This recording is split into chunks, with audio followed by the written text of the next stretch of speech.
we're going to talk about properties of radicals. These will allow us to perform operations involving radicals. And really, these properties are special cases of the properties of exponents, which you have already learned.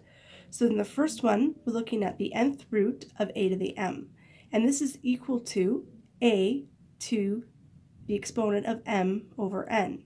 And this will always be true, except of course if n is even and a and m is less than 0. Because if a to the m is less than 0, you cannot take always a square root, for example, of a negative number. So let's do an example. So let's say we have the 9th root of 27 to the 3rd. This would be equal to 27 to the 3 over 9.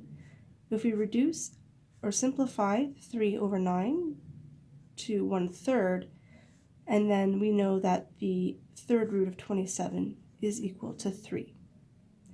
The second property is when you have square root of a number times the square root of a number, it can be rewritten as the square root of those two numbers' product.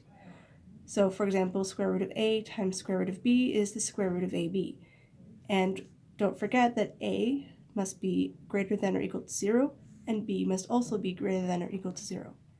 So here's an example. If I'm asked to multiply the square root of 7 by the square root of 5, this is equivalent to the square root of the product of 7 and 5, which is the square root of 35. And the third property is that if I am dividing the square root of a divided by the square root of b, it's equivalent to the square root of a divided by b. Again, we have to define that a and b both must be greater than or equal to 0. Here's an example.